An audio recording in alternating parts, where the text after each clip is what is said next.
Hello there. For those of you who don't know me, hi, I'm Go by Soulfire.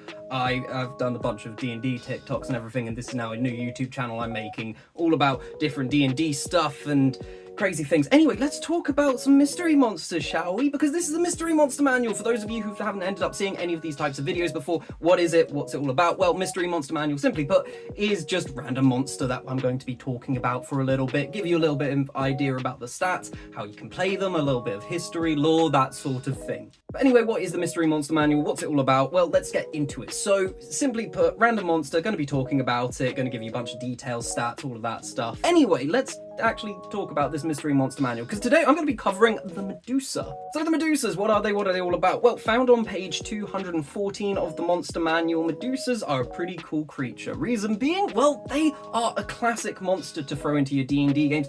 Owning from the case of the great stories from Greek mythology, Medusa is a classic monster that dates back for a huge amount of actual history, so there is a lot of different things that we can throw in for making Medusa really unique and really cool for your D&D games.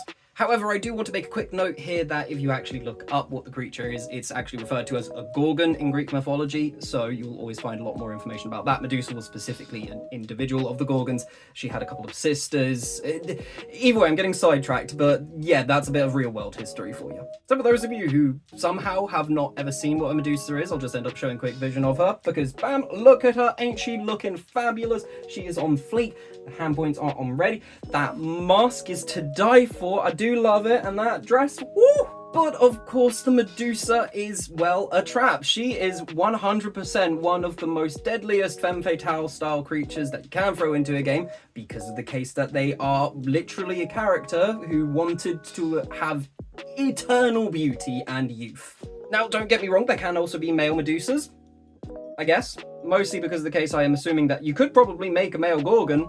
I just don't know if you want to call them specifically Medusa. Maybe Medusae? Medusa? Unsure, but that will be up to you to figure out. And if there is an answer on the internet, then yeah. I'm unsure and not entirely up to date on the naming conventions of using Medusa in any other situation, because name Gorgon. Anyway, I'm getting sidetracked again. Let's get back into it. So the main things that make Medusas deadly specifically are kind of their stats. Being a CR6 monster, they can be quite dangerous. The main thing obviously being its petrifying gaze that turns anything around them into stone. This is done by a DC 14 con save that an adventurer will have to make upon gazing upon the visage of a Medusa. If they should fail below the number of 5, then they just get straight up petrified. However, if they still fail but they don't drop it by 5, then they instead get restrained and are slowly turning petrified. When it comes around to their next turn, at the end of that turn, they have to make the con save again. If they fail that one, regardless of how much they fail it by, then they will be petrified. If not, then they manage to break free of the petrifying. However, they can still keep getting petrified by the Medusa, so you know, don't just suddenly decide to start looking at it again just because you've managed to save the first time. Other important notes, get the Medusa to look upon its own visage in a mirror, and yeah, she's going to also be turned into stone, which is a very handy way to, of course, skirt around it. However you want to make a Medusa really dangerous, she's aware of this, and she's had adventurers try and do the whole, oh, I'm going to get a really polished shield and try and get her to look at it.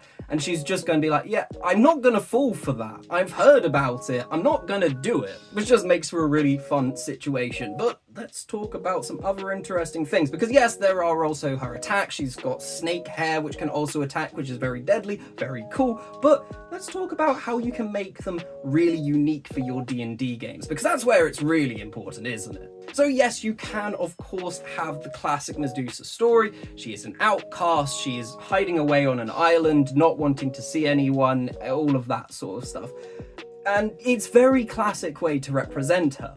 However, what I would like to do in my own games is the case that the book never actually states that she has any spellcasting of any kind. However, it's also implied that just about anyone in the D&D world could be turned into a Medusa. So, I like to have the idea that Medusa was actually a spellcaster, who then ended up getting cursed. She maybe went to an archmage, lich, whatever, devils, demons, someone to make a deal for this immortality because she wasn't experienced enough, and then got the curse. However, that doesn't mean that she has to lose her spellcasting, which then means you can make them for a lot more of a dangerous villain and a lot more of a crazy personality.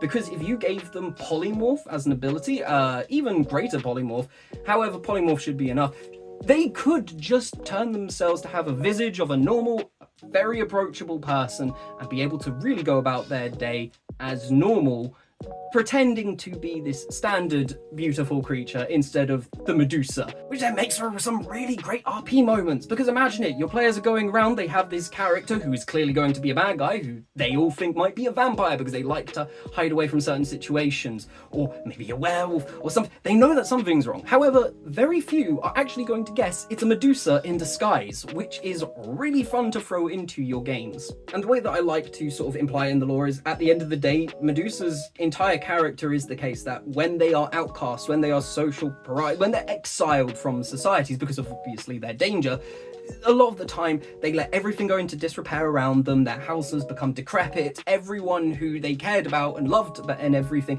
has just abandoned them, so it's very sad. However, this turns the Medusa into quite an interesting egomaniacal style creature, being that yes, they are dangerous, however, they have a capability to limit it to a certain degree. So that way then they can continue to get this adoration from people. However, there is a downside to it, being that occasionally maybe that polymorph drops and they weren't prepared for it and people start to go missing or turn to stone, and some very impressive statues of those missing individuals happen to turn up. But all in all, this makes the Medusa a really fun creature to throw into your games. A classic from Greek mythology who has a well and true backstory and lore that you can follow and turn into your games. And if not, then hopefully you have found what I just suggested to be pretty handy, and maybe it has inspired you to come up with a different way on how you would utilize Medusas into your game. Either way, this has been the Mystery Monster Manual. I'm XDSoulfireTX. I'm gonna probably end up just referring to myself as Soulfire for the rest of these videos because it's just a lot easier. But either way, I hope you enjoyed this. If you did, please give this thing a like, please give this channel a subscribe, because yeah, I'm just starting out. However, if you are wanting more stuff, do check out my TikTok, which is linked in. I've got lots and lots and lots of videos from that. I've been doing that all for like 2 years now. So there's an entire back catalogue of stuff for you to watch and get ideas for and everything. So do check it out if you're interested. But either way, until we meet again, this has been the Mystery Monster Manual. I hope you have a good one, and I'll see you all again soon. Bye-bye.